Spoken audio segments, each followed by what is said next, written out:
Jayo Radha Madhava Kunja Bihari Radha Madhava Jaya Gopi Jana Vallabha Girivaradhari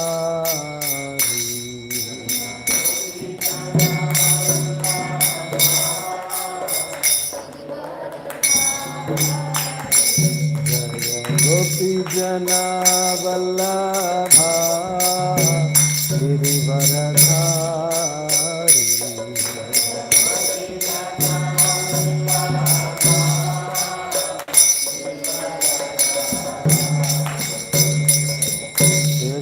Yashodanandana Braja Jana Randana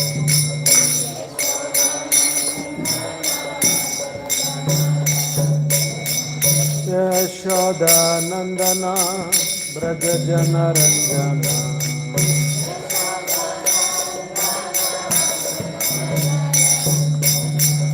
Jamuna Tira Vanachari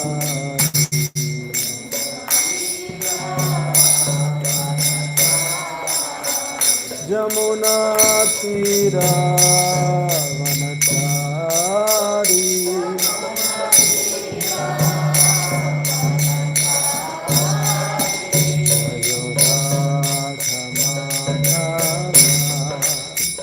Kunja Bihari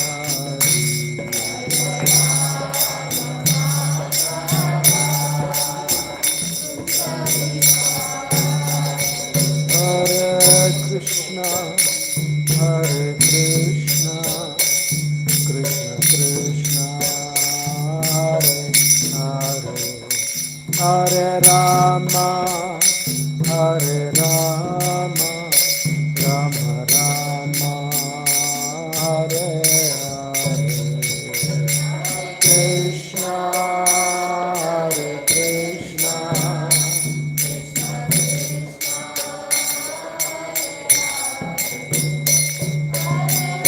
Rama Hare Rama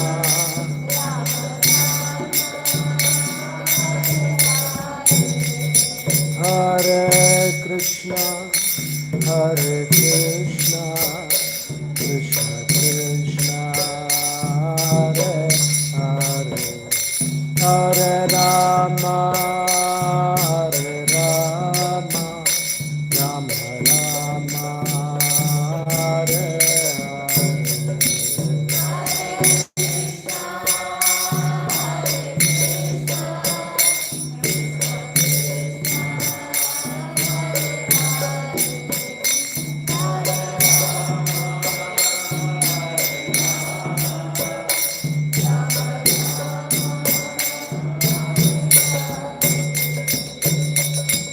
Govinda Jaya Jaya, Gopala Jaya Jaya.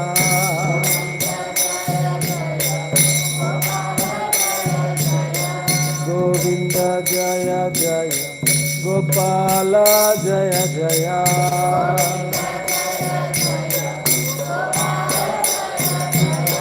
Govinda Jaya Jaya, Gopala Jaya Jaya.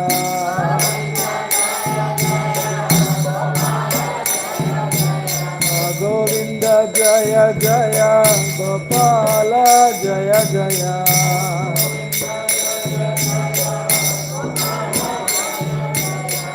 Radha Ramana Hari, Govinda Jaya Jaya.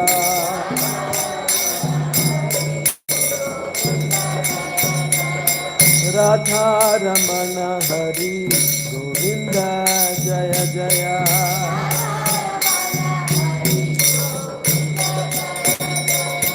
Govinda Govinda, Govinda Govinda.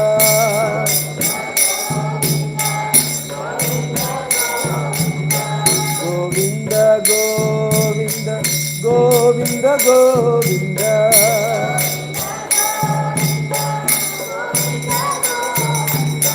Gopala Gopala, Gopala Gopala.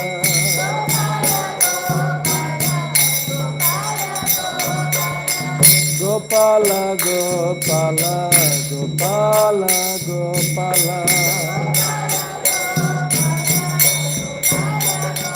Jaya Radha Madhava Radha Madhava Radha.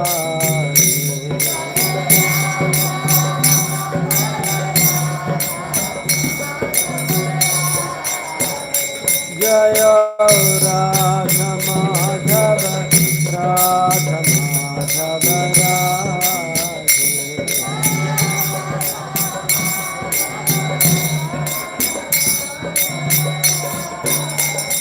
Jaya Krishna Balaram, Jaya Krishna Balaram, Krishna Balaram, Jaya Krishna Balaram.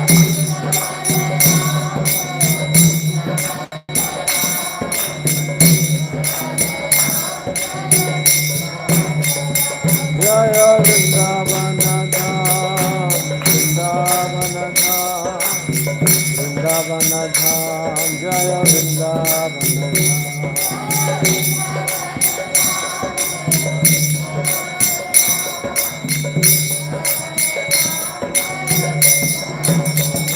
Jaya Gaura Nitai, Gaura Nitai, Gaura Nitai, Jaya Gaura Nitai.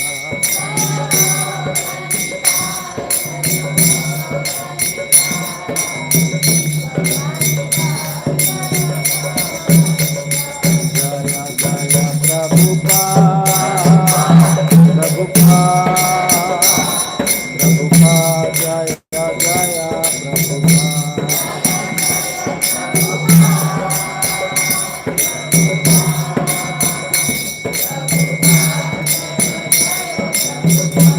Jaya Jaya Gurudev, Gurudev, Gurudev, Jaya Jaya Gurudev.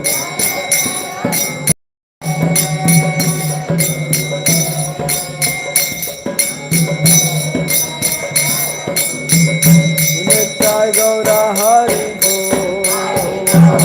Hari Bo, Hari Bo, Nitai Gaura Hari Bo.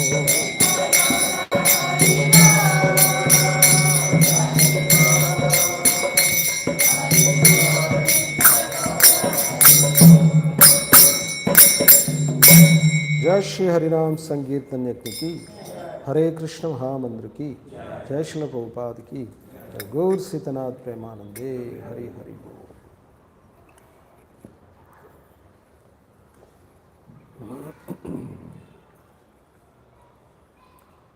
ओम नमो भगवते वासुदेवाय।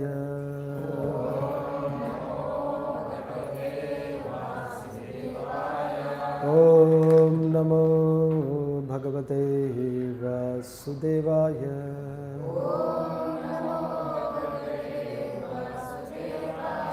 ओम नमो भगवते वासुदेवाय।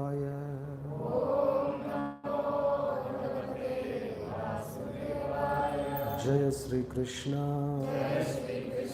चैतन्य प्रभु नित्यानंद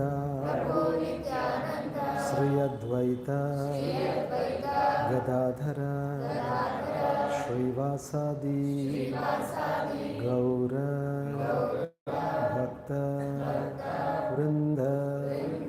हरे कृष्ण कृष्ण कृष्ण हरे हरे, हरे राम राम राम हरे हरे। हरे कृष्ण कृष्ण कृष्ण हरे हरे, हरे राम राम राम हरे हरे। हरे कृष्ण कृष्ण कृष्ण हरे हरे, हरे राम राम राम हरे हरे। जय श्री प्रभुपाद की जय, गुरु महाराज की जय, हरि बोल। Hare Krishna. So let's recollect what we studied in the. We had 2 sessions, right, already? So what did we discuss in the first session? Do you remember? What is our vision towards teaching? Yeah.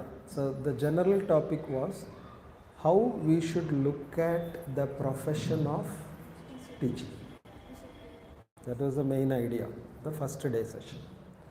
And we were talking about improving our attitude so that we'll get a good experience, isn't it? And we also learned that teaching is actually a relationship, isn't it? It is not like any other profession. So the difference between a profession and a relationship is, a profession is bound by remuneration, isn't it? Whereas a relationship is something full time. It is 24 hours. And profession is something that we do with some kind of expectations.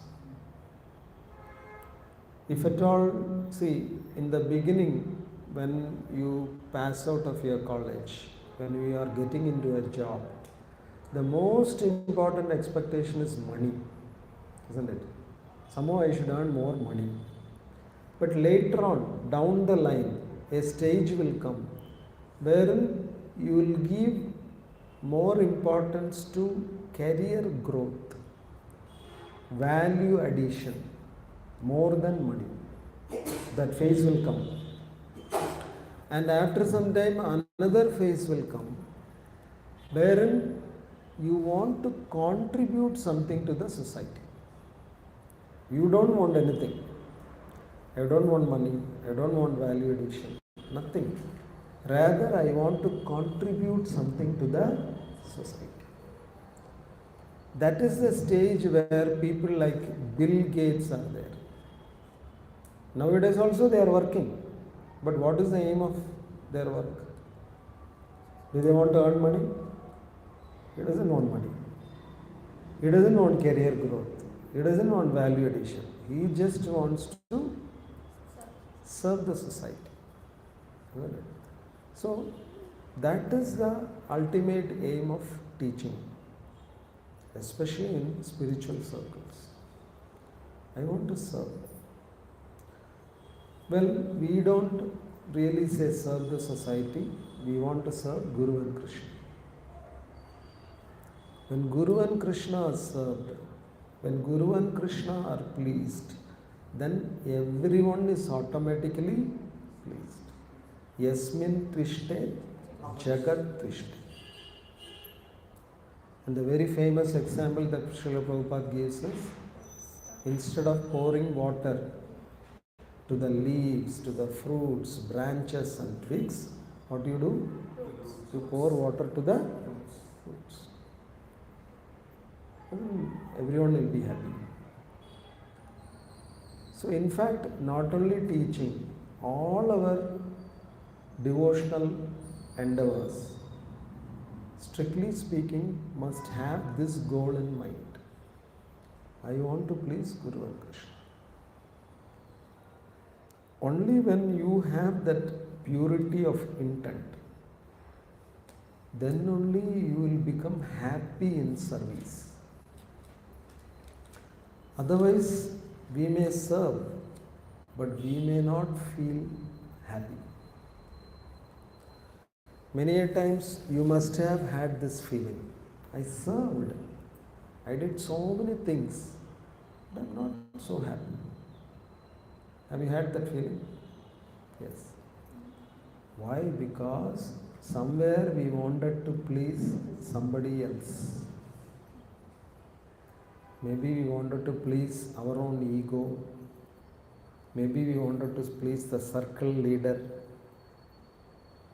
Maybe we wanted to please my wife, husband, I don't know. So only when that intent is pure, you can experience the joy of seva. So the first day we were talking, the first session we were talking about trying to see teaching from that level. And in the second session, what did we learn? Yeah, we actually broadly were talking about three concepts of adhyapana. What were they? Shasta, Shastram, Sishya.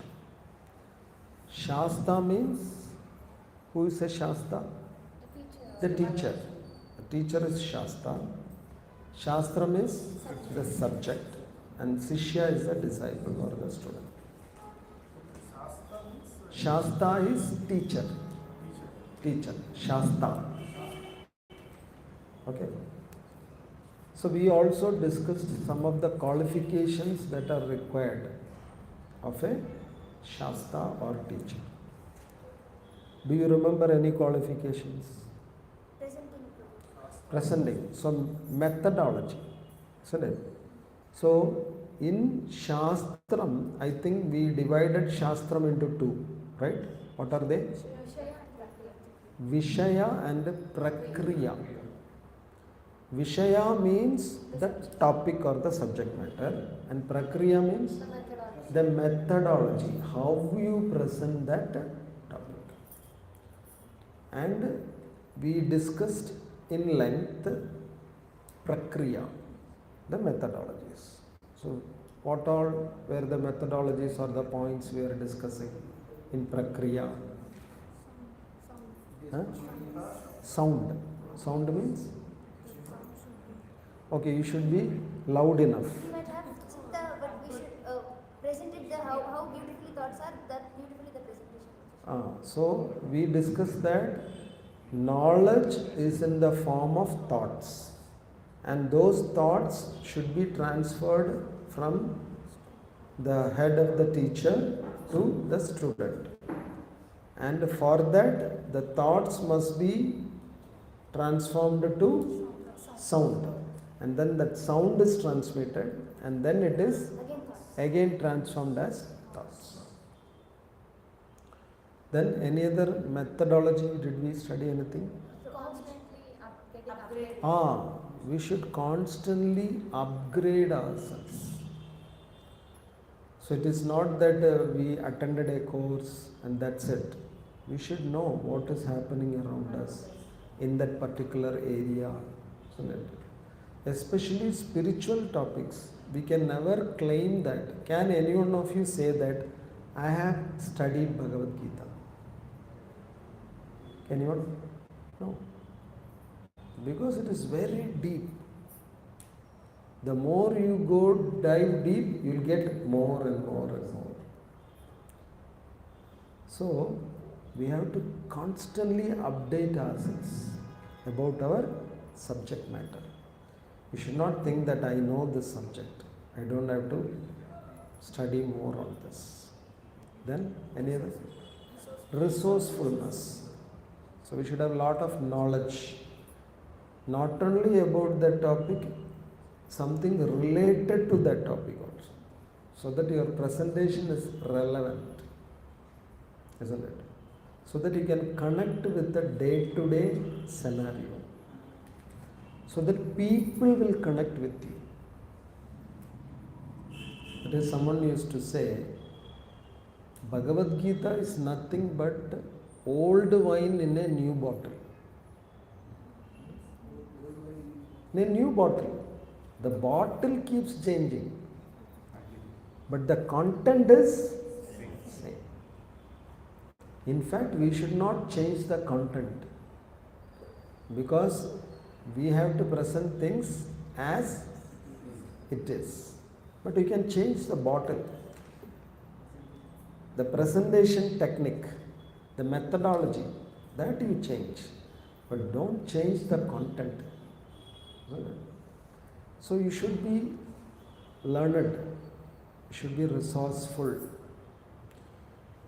That's why I think we gave this example of a slogan during IAS training. What is it? We should know everything of something and something of everything. We should know everything about something and something about everything. Isn't it? So that we can connect. People undergo a lot of issues, problems in their day-to-day life. So we should know. Then anything else? Analogies. Analogies are very important. Then people learn very fast when you give examples. So one famous example we discussed, right? Frog, crab. A crab on a stone and Śrīla Prabhupāda. Crab on a stone. Prabhupada's analogy. Prabhupada gave analogy. And in Vedanta there is one famous analogy. Rajju Sarpa Nyaya. It is called a Rajju Sarpa Nyaya. That means what? Rope and snake. Rajju means rope. Sarpa means snake. So, if you are ignorant, then a rope will appear to you as a snake and you will fear it.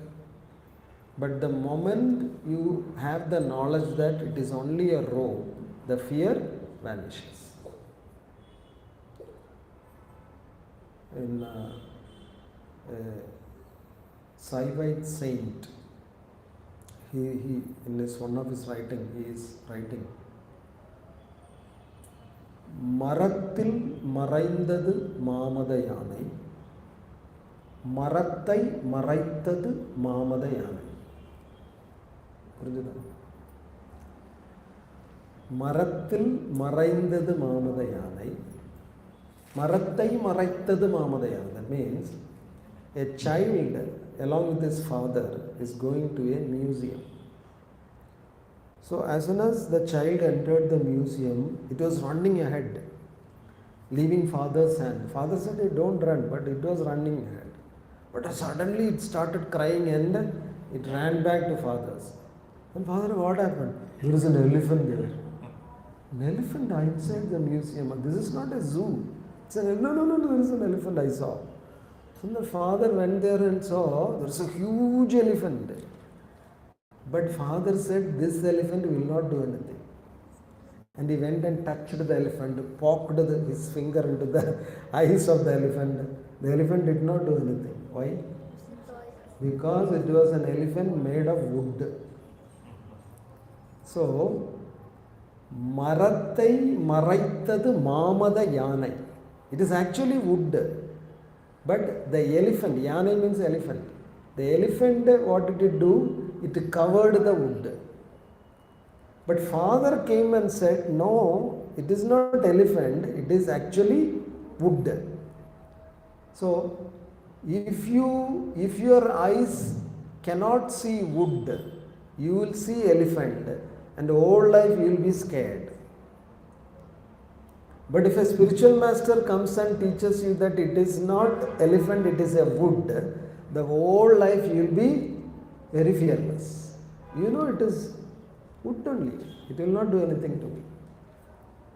So the same example applies to Maya also. That's why Śrīla Prabhupāda confidently says, I will kick Maya on her face. Prabhupada told this. So bold. Why he is so bold? He knows Maya is under the control of Krishna. Mama Maya Duratya. Krishna is saying it's my Maya. So Krishna will control the Maya. And that Maya will not do anything to the devotees. So how come Prabhupada is so bold? Because he understood that Maya is under the control of Krishna. So all these analogies are very, very important. Then what else we learned? How concepts are interesting but you depend on the way The way of presentation, okay. Anything else? That's it? The person should have the knowledge of the subject. Yeah, subject matter knowledge we should have. Okay. Now, one important methodology of teaching is, it is known as Sutra. Sutra. What is a sutra? Narada Bhakti Sutra, Brahma Sutra, Patanjali Yoga Sutra. What is a sutra?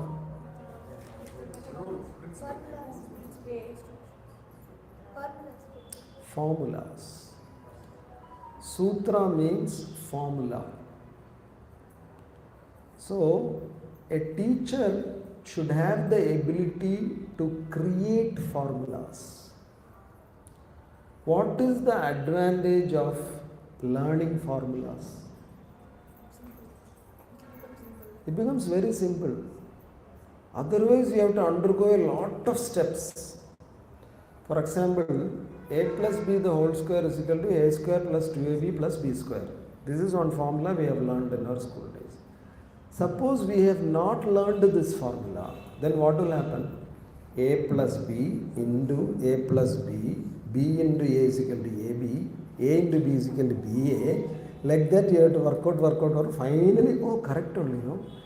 A square plus 2ab plus correct only. But then you go through lot of steps. You waste lot of time. But if you know the formula, it's so easy. Isn't it? So, sometimes the teacher should be able to present complicated concepts in the form of sutra. That is the talent of a teacher. You have to devise your own sutras. For example, acronyms. So, say take NASA. What is the full form of NASA? Huh? What is the full form? National Aeronautic Space Administration. What is the full form of AIDS? Acquired Immunodeficiency Syndrome. What is the full form of VIBGYOR? Violet, indigo, blue, green, yellow, orange and red. Isn't it? See, we have not forgotten this word, isn't it? VIBGYOR, we learned so many years back in our school days. So what is the advantage of learning that acronym? You will remember all the colors, isn't it? So similarly, you have to coin sutra when you teach students.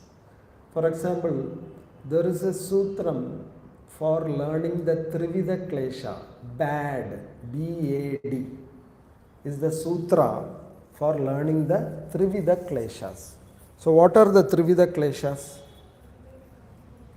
Adi Baudiga, Adhyatmiga, Adi Deviga. What is the sutram? Bad, B-A-D. Adi Baudiga, B. Adhyatmiga, A. Adi Deviga, D. Anyway, Klesha is bad. And the full form is also bad. So, this is a sutra he formed. When you teach the Trivida Kleshas with this sutra, don't you think it will be easy for the students to remember? Yes. But that you have to do. That is your homework. So, present wherever it is required, present things in the form of sutras. Then another qualification that you have to require is, it is technically known as Alpakshara. Alpa Akshara. Alpakshara. What is the meaning of Alpa? Let few. Is there a famous shloka in Bhagavad Gita? Swalpamapyasya dharmasya trayate mahadopaya. Swalpam, alpam, swa alpam. Alpam means very small. Alpakshara means he is very few aksharam. That means they call it brevity. You have to be brief. Wherever it is required to be brief, be brief. Don't extrapolate and extend. That you should know. There was one writer, his name was Ernest Hemingway. One of his stories became very popular. And you know how many words were there in that story? 6 words. With the 6 words, he wrote a story. And it became very popular. Do you know what is that story? Only 6 words. Very emotional story. For sale. Baby shoes. Never worn. 6 words. For sale. Baby shoes. Never worn. Parents, they can immediately connect. Many people cried hearing this story. So what is the meaning of this story? For sale. A mother has put for sale. What is she keeping for sale? Baby shoes. Why she is keeping that new baby shoes for sale? Never worn. That means what? As soon as she gave birth, the baby died. She very lovingly made that shoes for her baby. But the baby died as soon as it was born. So she has put that shoes for sale. Just 6 words. It explains so many things. The emotion of the mother, the pain she felt. Now, why she should sell these shoes? Why can't she keep it in her home? How much money she is going to get for a pair of baby shoes? That is the depth of this story. Why should she sell these shoes? It is so painful. Whenever she looks at the shoes, it's so painful. So she wants to get away with that pain at least by selling the shoes. But then again there is an in-depth meaning. Only the shoes is for sale. The pain is still there within her heart. She cannot sell the pain. She can only sell the shoes. So only 6 words. But how deep it is going. Layer after layer after layer. So externally someone may think greedy mother. She is selling even baby shoes. Her own baby shoes she is selling. No. Go deep. So this is what is known as Alpaksharam. You should have the talent to summarize, condense everything into few words. That is a talent. Everyone doesn't have that talent. And I heard a Tamil poem. It is something like that.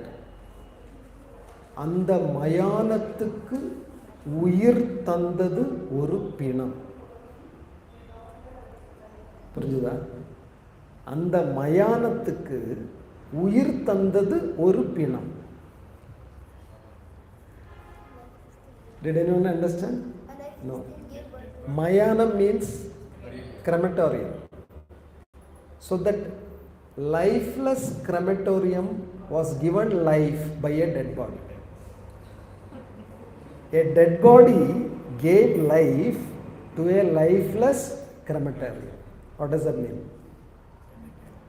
Crematorium, burial ground, smashanam. What does that mean? அந்த மயானத்துக்கு உயிர் தந்தது அந்த பிணம். That lifeless crematorium was given life by that dead body. That means what? First, there is no dead body, nobody go to smashanam. So the smashanam is dead, isn't it? So the smashanam will get life only if a dead body comes. So even a dead body can give life to someone. Amazing, no? Just one line story. And another poem like this. எந்த கிளி ஏமாற்றி சென்றதோ, எந்த கிளி ஏமாற்றி சென்றதோ தாடியுடன் நிற்கிறது ஆலமரம். You understood? எந்த கிளி ஏமாற்றி சென்றதோ தாடியுடன் நிற்கிறது ஆலமரம். The translation is, which parrot cheated this fellow we don't know. Now that poor banyan tree is standing with a long beard. You understood? So the poet is saying this banyan tree, no, it has that roots, branches, no, so it looks like beard. So this poet is saying some parrot loved this tree. They were in a loving affair, romantic affair, but one day the parrot cheated the tree and flew away. Now it is standing with the beard.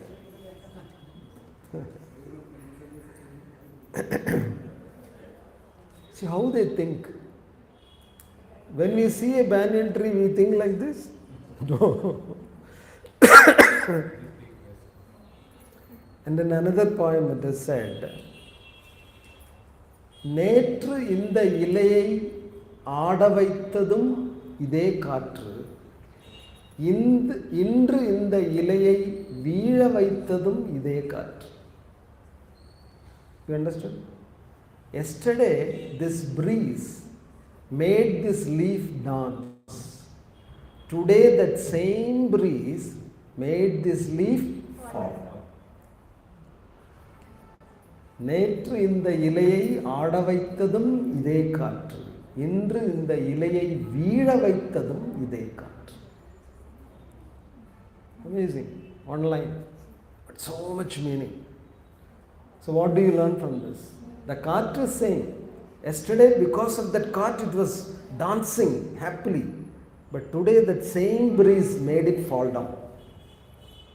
So what do you learn?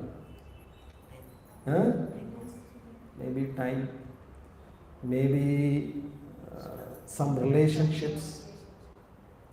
Sometimes the relationship, a particular relationship will make us dance in joy. And sometimes that same relationship will kill us. We'll commit suicide for the sake of that relationship.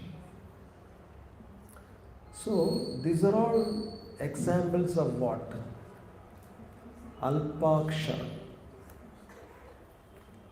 The talent to express great big ideas in very small few words. So that is also one talent that we teachers must have. Alpakshara.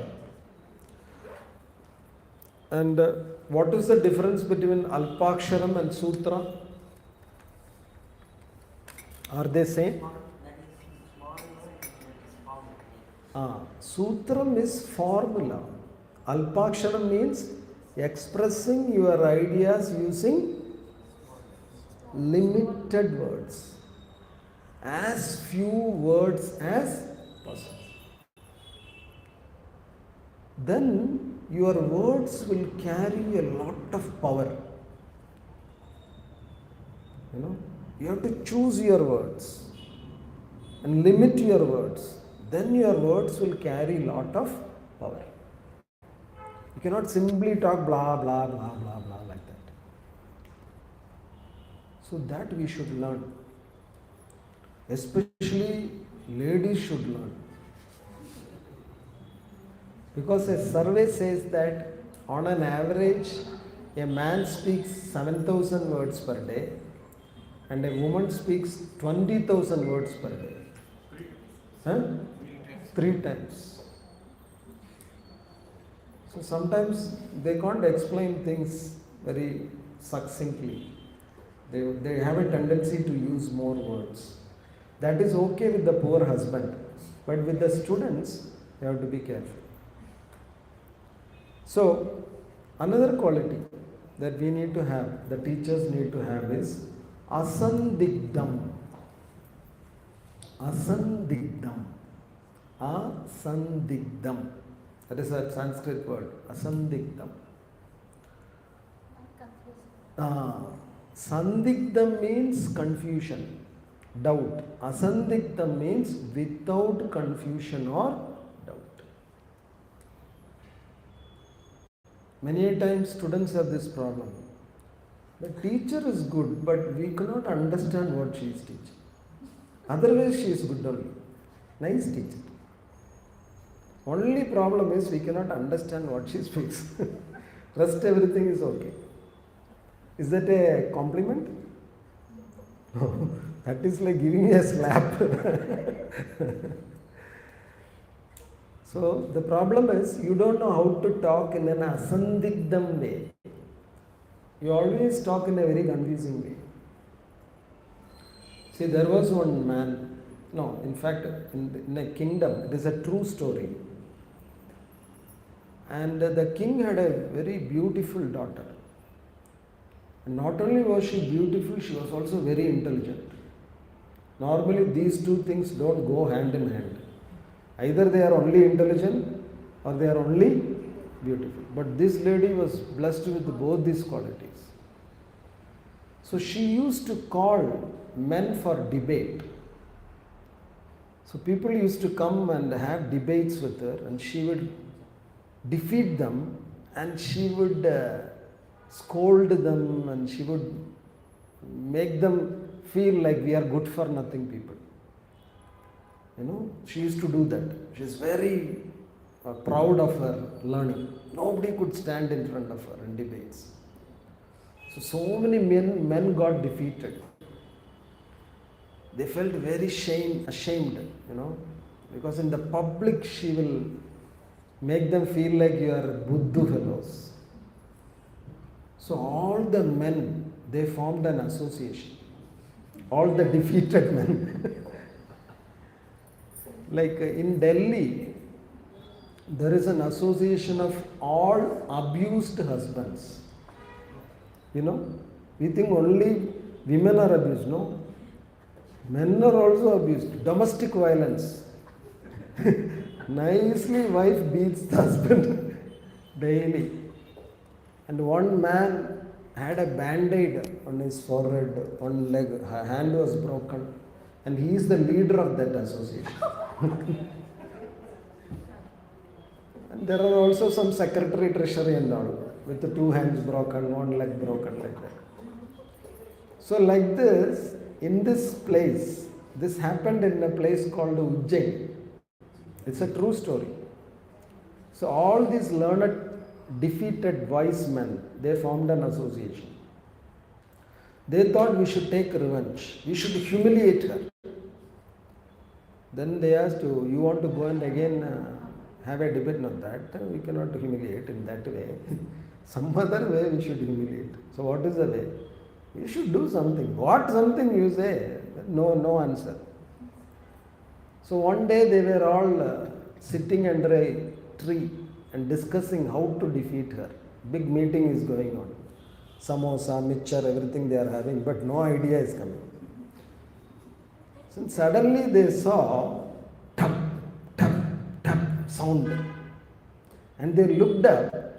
One very handsome young man is sitting and is chopping off the branch of the tree. And they looked at him, they became surprised. You know why they got surprised? Huh? He was sitting on the opposite side and he was chopping. So then what will happen?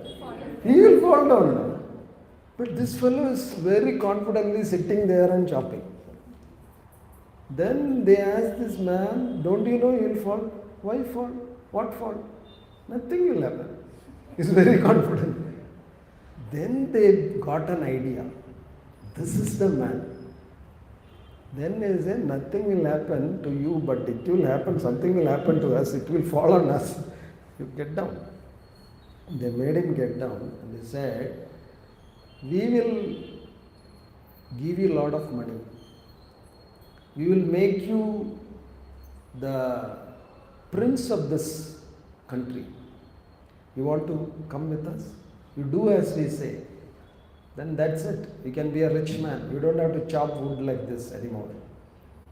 Yeah, I will come. What I should do? You don't do anything. You just keep your mouth shut.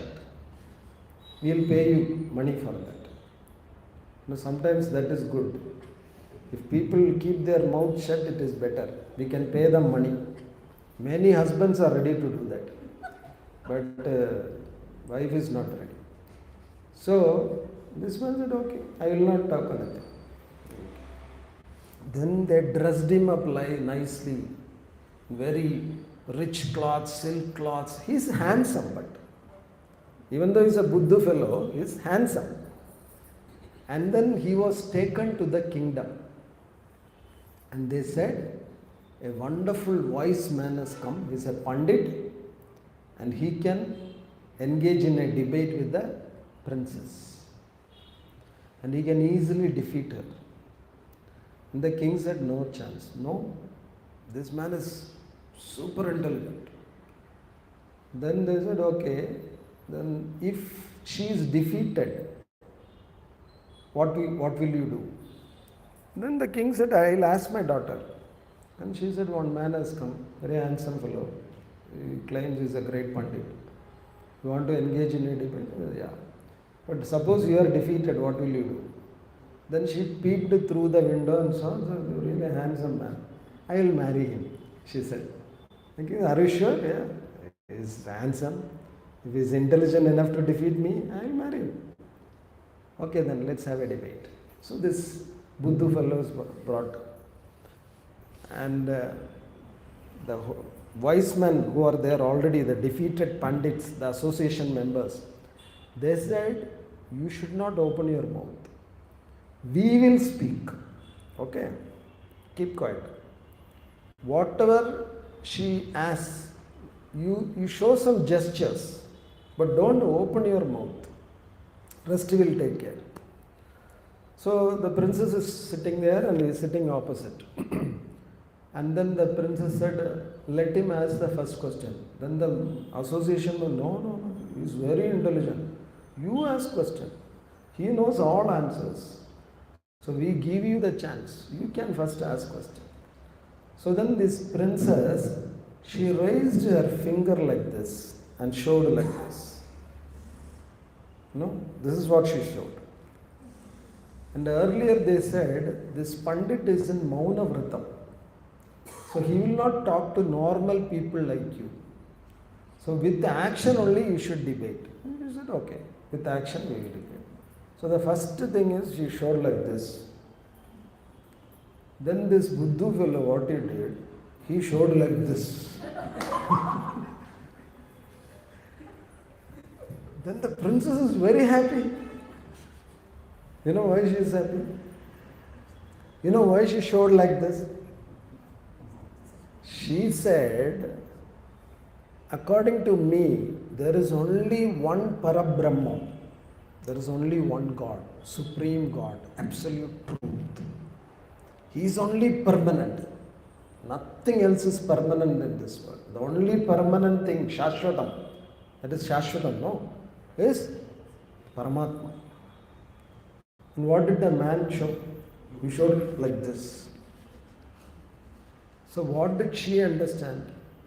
She understood, no, it is not only Paramatma who is permanent, Atma is also permanent. So she got impressed. Wow, such a learned fellow. Now how did this Buddha man give the right answer?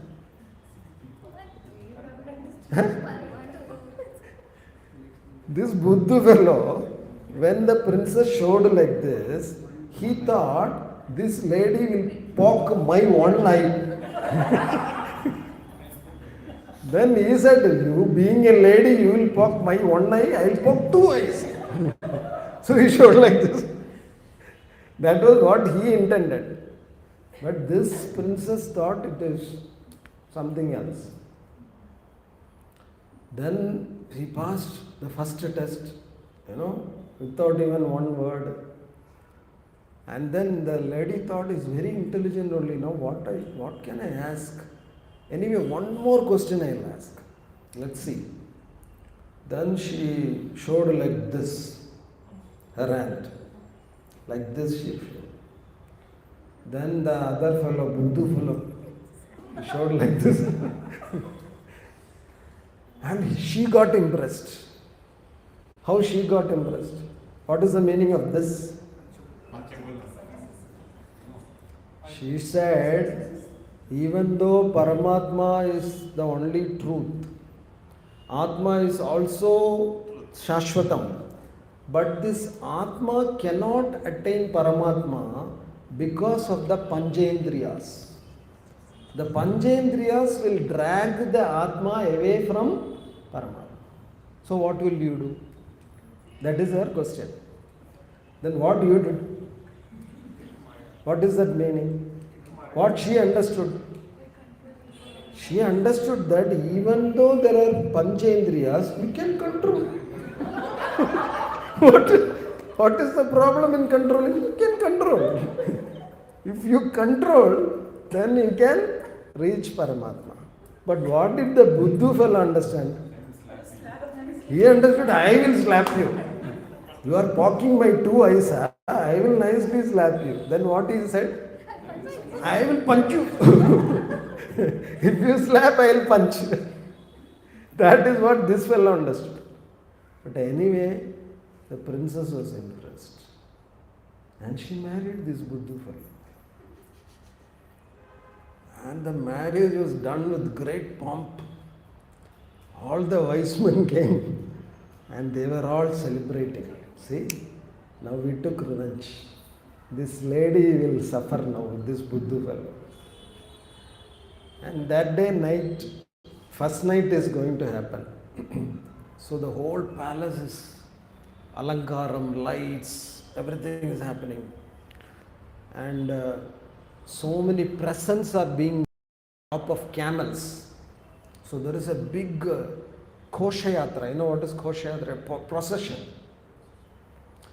And this man is seeing everything for the first time. He is a poor fellow.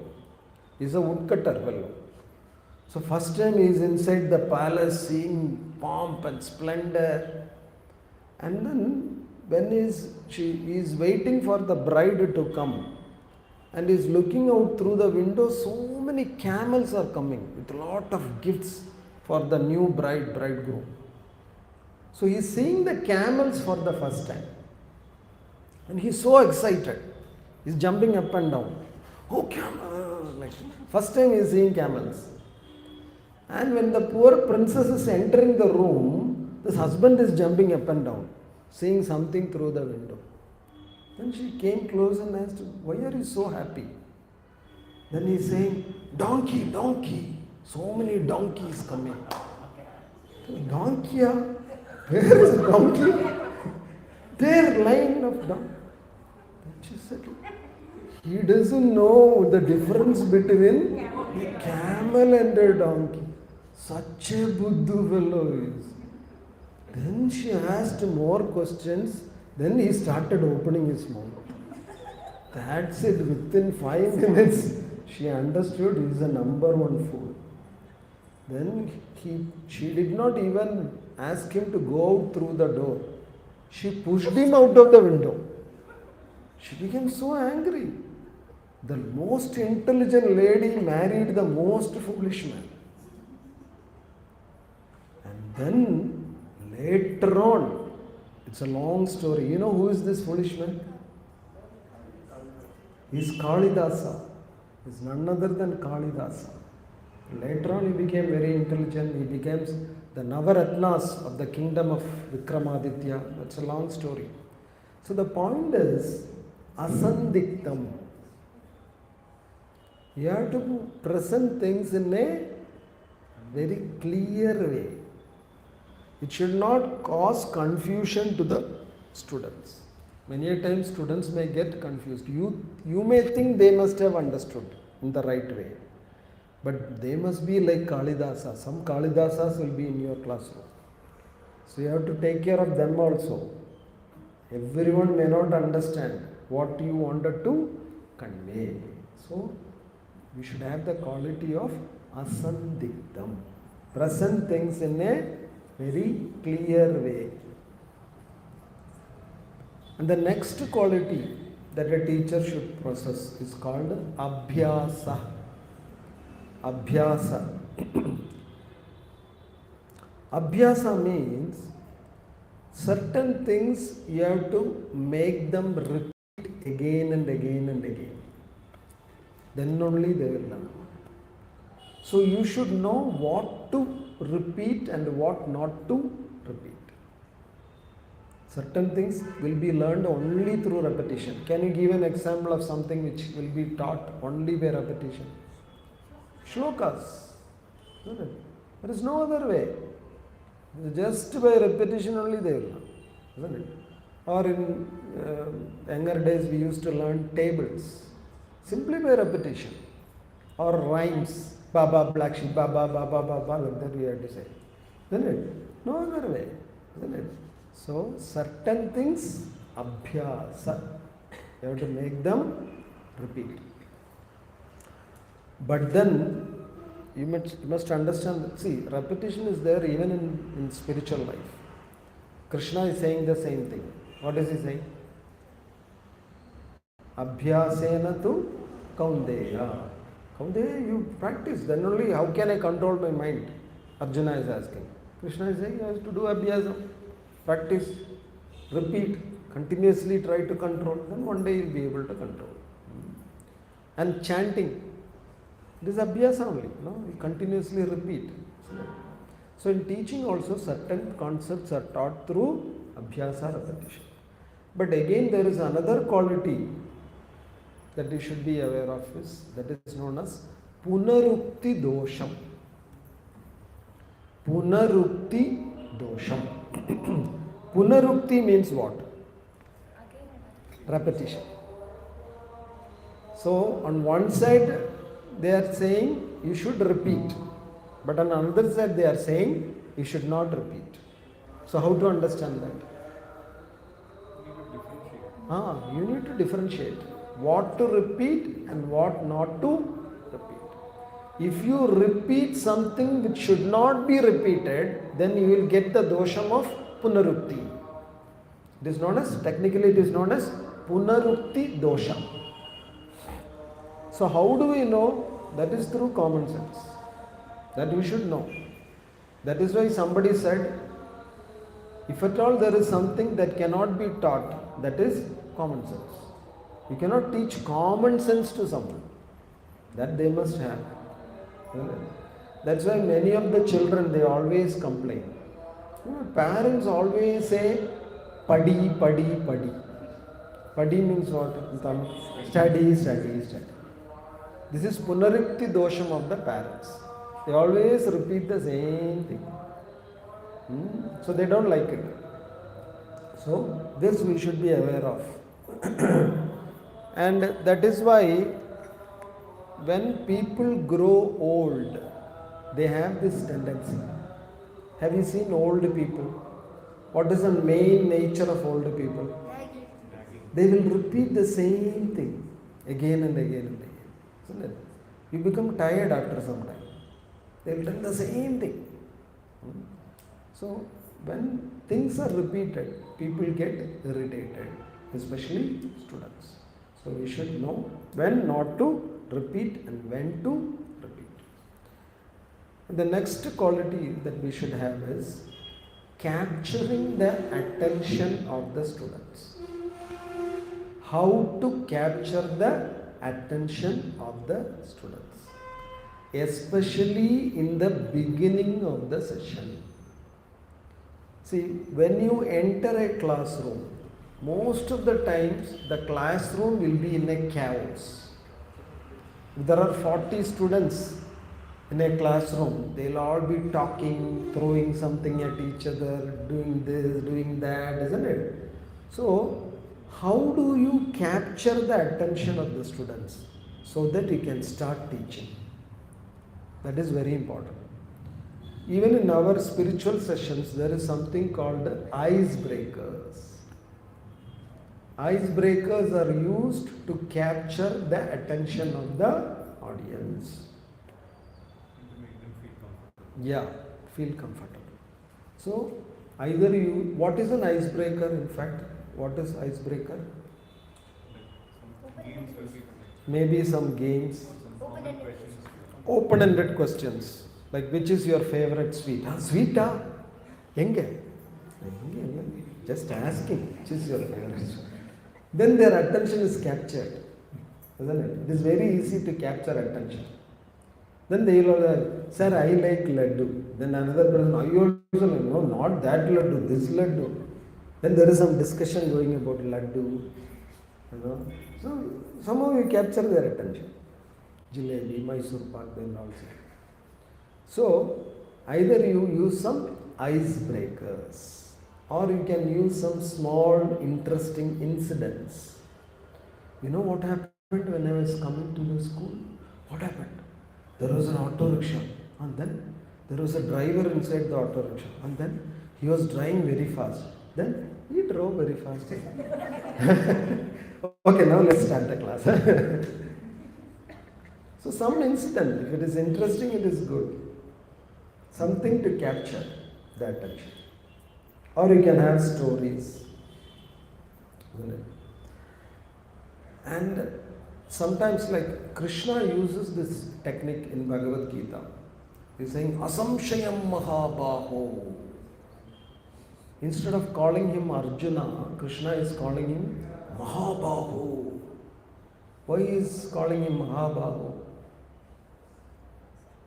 Which is that shloka? 6.45, I think, no? Can someone look up that shloka? 6.45 or 6.35? Asamshayam Mahabaho. Manordurnigraham. He's talking about controlling the mind.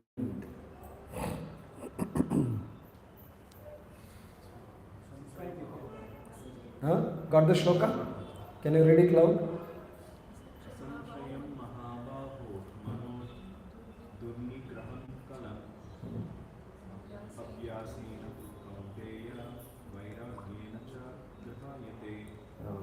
So Krishna is saying, this mind is very difficult to control, Arjuna.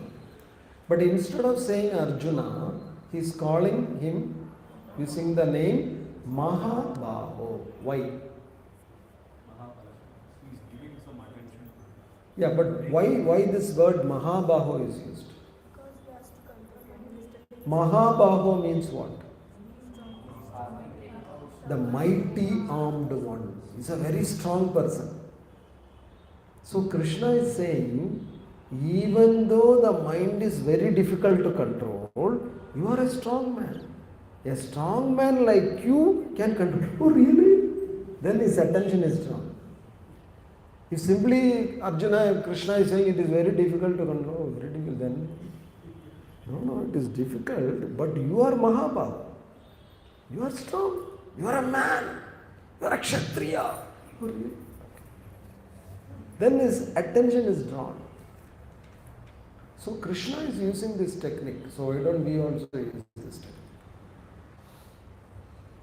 My dear children, instead of calling my dear children, one of my teachers used to tell us a line, my dear sunshine. Sunshine, huh? Today is raining, teacher, where is sunshine? No, you are sunshine. You are lighting up the whole classroom with your bright faces. You are lighting up your whole family with your bright faces. Really, huh? Then their attention is drawn. You praise them. Vivekananda Swami used this technique in Chicago. You know how he addressed the Americans? Huh? My dear brothers and sisters. First times they are addressed as brothers and sisters. Because first of all, they don't have a family only. Then where is the question of brother and sister? They don't know who is their father. Most of the Americans. And suddenly one sadhu from India is saying, my dear brothers and sisters. Then immediately their attention is grabbed. They clapped for 10-15 minutes continuously. This is a technique to grab the attention. So that is up to you how to grab the attention. But capturing the attention is very, very important. Then the next quality is developing the listening skill of students. You should develop the listening skill of the student. This is one skill which is very, very rare. Most of the time, people want to talk or listen. What do you think? You want to talk. Even I want to talk only. That's why you poor people are sitting and listening for all night. If given a chance, you will also come and sit and talk.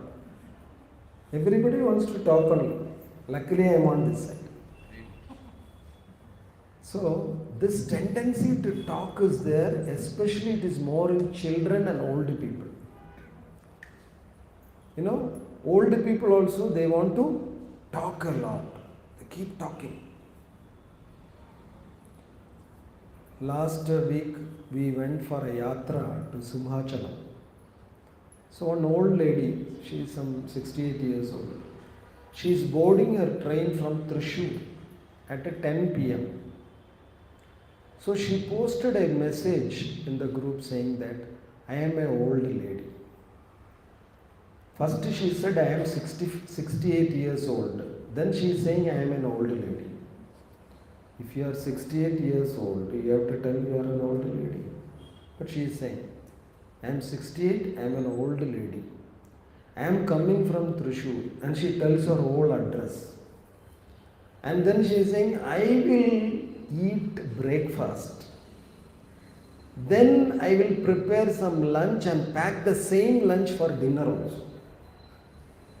And then I will leave the house at this time. Then I will reach this place.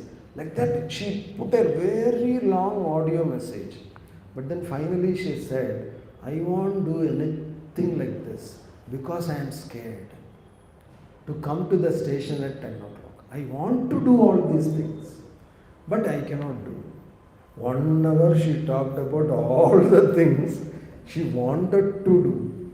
Finally only we understood that all these things she wanted to do. And she said, I cannot come. 10 o'clock, how can I come? How can I come to Thrissur railway station? So then what is the solution? She is giving the solution also. Someone come early to the station and come home and pick me up.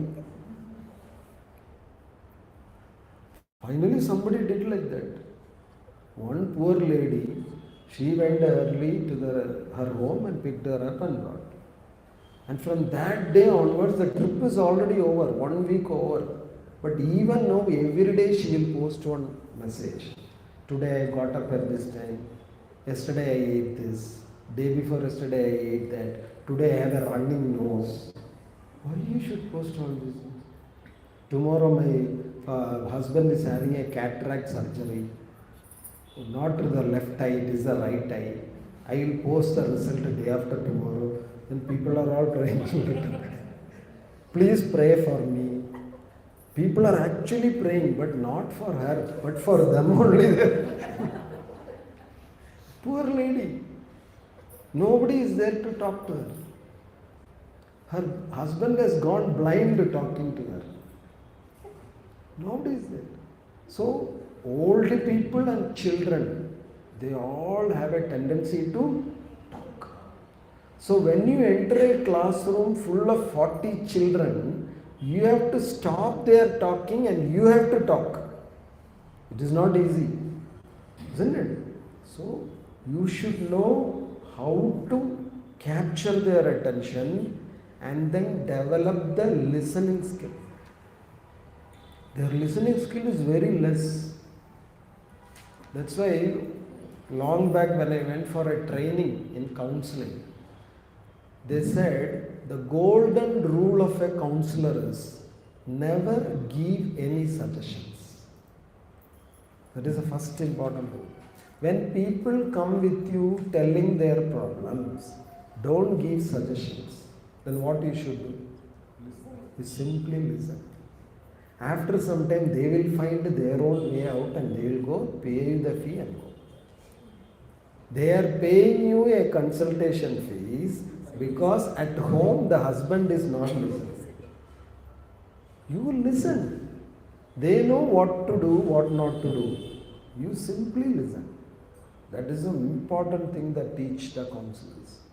So this rule is actually applicable for all of us. How to develop listening skills. And for children it is very less. So we have to bring out their listening skills. So the pediatricians, the child specialists, what they say is, for students, if they have to listen, first thing is you have to be audible. Audibility. Audibility has got two phases. One is even the last bench student should be able to hear clearly what you speak. That is the first part of audibility. You have to be loud. Second part of audibility is, technically it is known as Swara Bhedam. Swara Bhedam. Swara Bhedam means what? Varying tones. You should not talk in the same tone throughout. You have to vary your tones. And then Cinderella came. And she came with a beautiful dress. Suddenly a monster appeared. And she got scared. All these variations. They should not sleep. Not out of interest. At least you scare them in between. So the sleeping souls will wake up. So this is, now you woke up, no Prabhu? Yeah. For a long time I was looking at you, I was sleeping. Huh?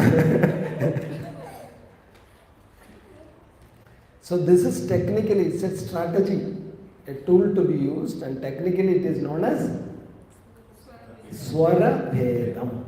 Swara Bhedam. You change your tone and capture their attention. That is one aspect of being audible. Swara Bhedam. And another important thing that you have to do to develop their listening skills, you have to make sure that they are comfortably seated. The seating arrangement should be comfortable. You should not make them sit in a bench where there is lot of mutai, bed bug. You know, in between the bed bugs come and bite the children. Will they be comfortable? You know bed bug? It will nicely come and bite and go. So you should make sure that they are comfortably seated. The bench, the seating arrangement, everything should be nice. Then they will have a tendency to listen.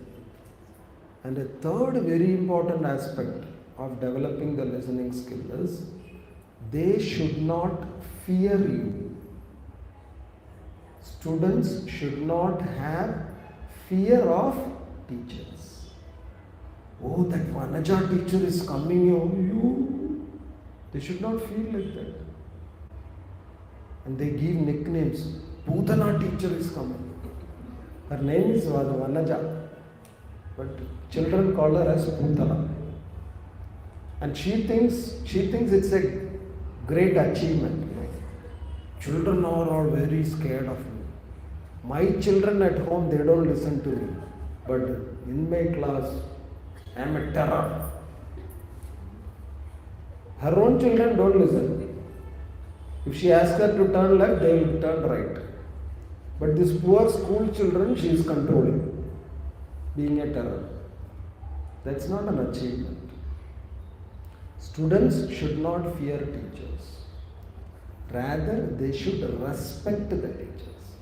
Respect is different, fear is different. Don't scare your students. And if they start fearing you, they will not listen to you. Their listening skills will go down. Isn't it? So you should make sure that students don't fear you.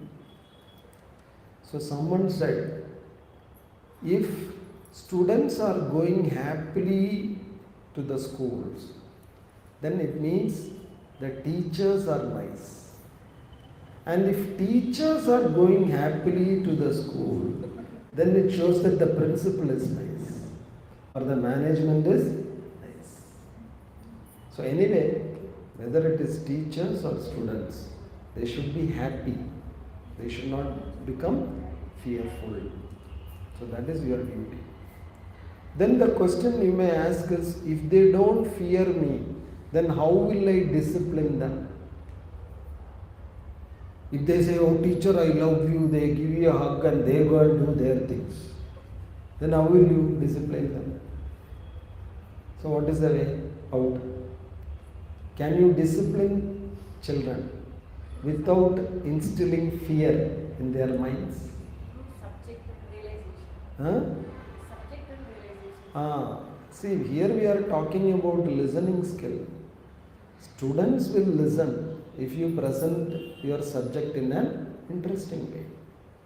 If they feel that you are talking something useful to them, then they will listen.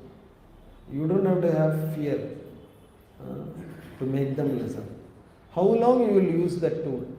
Fear. One day you can use, 2 days you can, then they will not listen. Maybe they will not talk in your class, but they will not listen. You can only shut their mouth. You cannot grab their attention. Isn't it? So if you don't grab the attention, you fail as a teacher. So you can show the stick, but don't use it. Stick can be shown. It need not be used.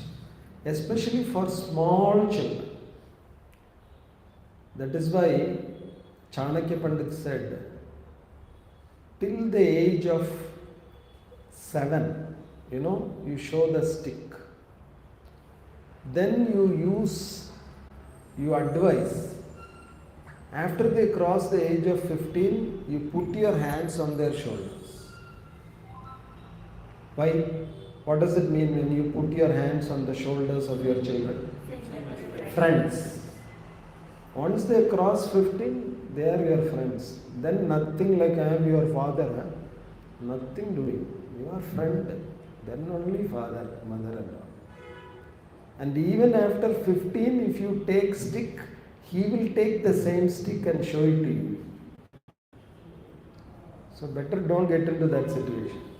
So till 15 you can do all these gimmicks. After they cross 15, they should be your friends. Whether it is a boy or girl, it's the same. Nowadays there is no difference. In fact, with the girls, maybe you should make it at 13. Girls are nowadays more aggressive than boys. So, The same thing applies to students also. No, don't make them fear. See, when you watch an interesting movie, your full attention is on the movie, right? For 2 hours. Is the hero coming and scaring you? Better listen, watch this movie. He's showing a gun and making you watch. Or the theatre owner is showing a sticker. No. Without any fear. Your full attention is on the movie for 2 hours. No. Isn't it? How? You get involved. It is so interesting. You don't even know whether who is sitting on your next seat. Even if something comes and bites you, if a pickpocket comes and takes your money, he doesn't know. You're staring at the screen. Talaiva! Here the purse is gone. People do foolish things, as part of hero worship. They climb transformers. Live transformers they climb to see their hero. They are not even scared that they will be electrocuted. So, if something is interesting, then automatically you will get their listening skill. So, you just have to make it interesting. So, we have discussed so many qualities, and you may wonder, is it really possible to develop all these qualities? It's all very nice to hear. But practically, is it possible? What do you think? Sadhana. It is also by practice. And most important thing is, you should have that spirit of a teacher in you. I want to be a good teacher. Then automatically, he will develop everything. How many women go and enroll for a motherhood training program? You attended a program. You are already a mother now. Yes. No mothers attend a training program. How to bring up children, how to feed the children, how to give them a bath, isn't it? Nowadays that actually started Kali Yuga. But it is the moment they have a child, the moment they want to become a mother, then automatically the qualities they develop, they learn. My mother used to say, before marriage, after marriage, my father, when he comes late from work, many days he has to bang the door. She will lock the door and she will be sleeping. No children at that time, newly married. Then he will call one time what happened, he called the neighbors. He was banging the door and the neighbors woke up. My mother did not wake up. One time that happened. But then that same mother, after she gave birth to a child, when the child makes a slight sound, he will wake up. How is it possible? How? Subconsciously registered. That is one sad reality. But how she got the talent? Because she accepted that motherhood. She values that motherhood like anything. Then all the qualities come. She knows how to take the baby. Before marriage, she will lift the baby like this, like comes up. Now she knows how to handle the baby, how to put the baby on the bed, how to feed the baby. Everything she knows. Recently I was talking with one devotee mother. She was saying, universally the child makes, I think, 4 sounds it seems. One sound is for sleep. One sound is for hunger. One sound is for pain. One sound is simply. Simply it will make. No meaning. When the child is getting bored, it will make some sound. So she said, I understood that. Then I asked, how did you learn? Any course? No course. I learned. And she started giving me a course on that. If you want to learn, I can train you. So this is amazing. So whatever you embrace wholeheartedly, then the qualities will come in search of you. Or you will go in search of those qualities. So it's all possible. You just have to desire deeply that I want to be a good teacher. Okay. So with this we complete 2 topics. One is Shasta and another is Shastram. Now there is one more topic left. What is that? Sishya. You are still interested? Yes? Okay. So probably with one more session we will complete Sishya. Then we are all good to go and teach. Okay. Any questions, comments? Vyasam, that you have to do.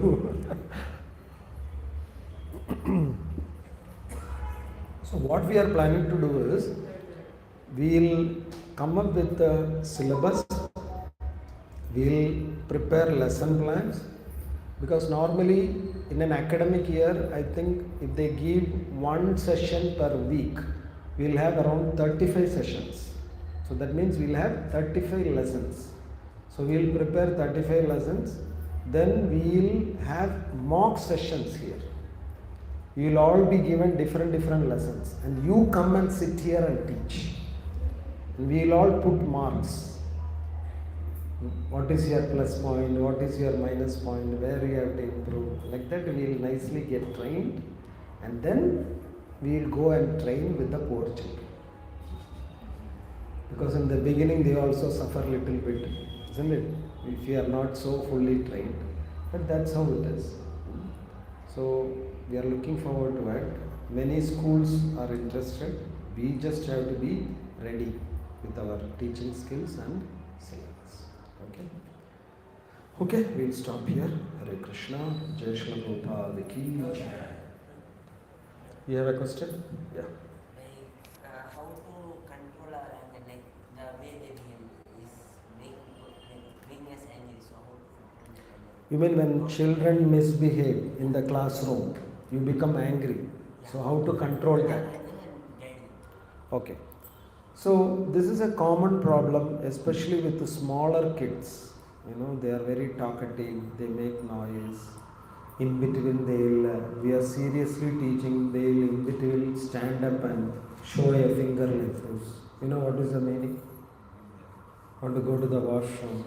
Then if we allow one person, then continuously so many fingers will rise. Suddenly how it comes, we don't know. If you say no, then all the finger will go down. Suddenly it will go down also. That is a miracle with the children. Whenever they want, they will rise. So they will irritate sometimes teachers like this, or they will simply talk. Sometimes they feel like singing a song, they will start singing yesterday's movie song. So sometimes it's very irritating, we become angry. So how to control our anger? And how to again bring them, grab their attention to the lesson. Well, one thing we have to make sure is, we should actually, have a mindset before we go to the classroom. Just like suppose you are visiting a mental asylum. You know what is a mental asylum? No. Mental asylum is it's like a hospital where people who are mad, they are getting treated. Okay. So suppose you are visiting a mental asylum, and you are going to visit all these people who are getting treated, they have mental issues. How would you prepare your mind when you visit that place? Would you expect a nice behavior from them? Oh, as soon as I enter, Prabhuji, he will pay Dandavat Pranams, offer a garland, give some water. You go with such expectations? No. What expectations you have when you enter?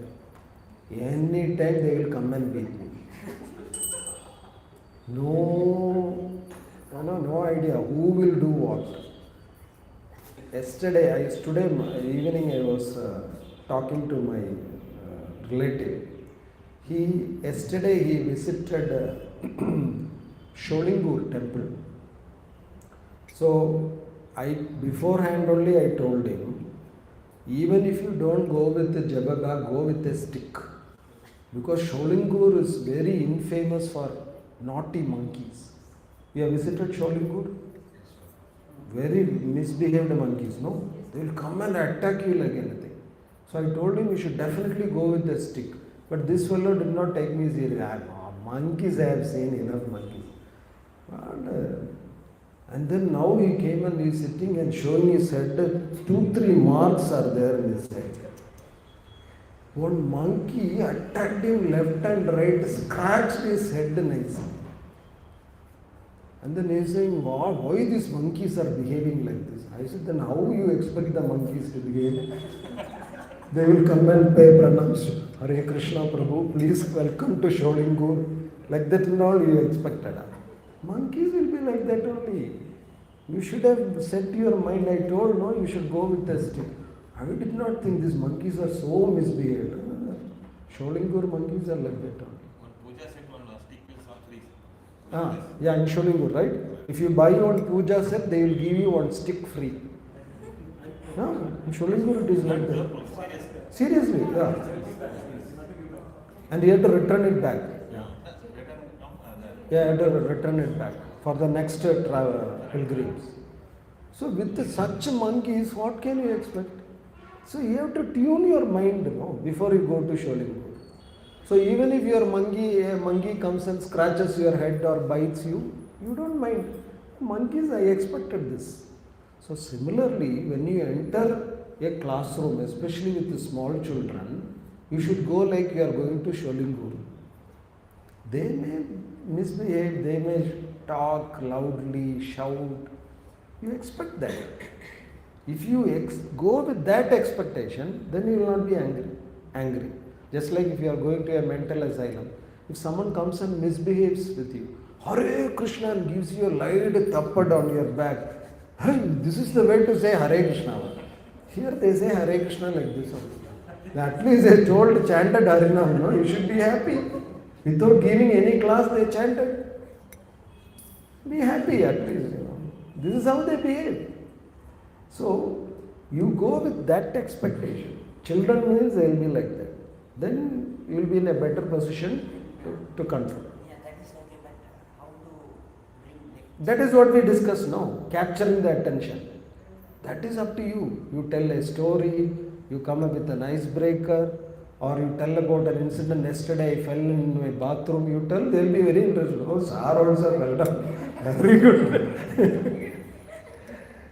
Somehow you capture their attention. People are, they enjoy funny stories, jokes, that you have to see how to do it. Okay. Hare Krishna. So, what kind of schools are we targeting here? Because we understand we are trying our efforts to educate the kids, and schools are also welcoming nowadays. But we can't expect everyone to be secular and diversified. So there will be a mixed bag of students with different cultural background, different religious background. So will they take it like we are imposing something on them? While we are not trying to do it, but how do we handle those situations? Yeah, that's a good question. Like, there are 3 types of schools as far as I have seen. One type of school is, I went to one school this Kartik month. It's called a Sanskriti school. There I had a meeting with the school principal head, and he said, Prabhuji, you come and teach straight away Bhagavad Gita. I don't mind. If they want to sit and listen, let them listen. Otherwise, it's okay. You don't have to, dilute it or anything. Bhagavad Gita, the way you want to teach, you teach. We'll support you. That is one category of schools. Another category of school, there they said, what we will do, we will announce that it is Gita class. Okay? Whoever wants to attend, they can attend. You teach directly. So there is no force. Only people who want to attend, they can attend. That is second category. Third category, they say, no. Hindus, Muslims, Christians, it's a mixed group. So you present it in a secular way. That is a third category. So that is why we have to have a kind of syllabus for secular schools and another kind of syllabus for direct permission schools. So that we have to decide with the authorities. As per the instruction of the authority, we have to impart our topic. Okay. Yeah, the kind of permission we have. If it is a secular permission, then we have to fine tune that. Okay, thank you. Hare Krishna.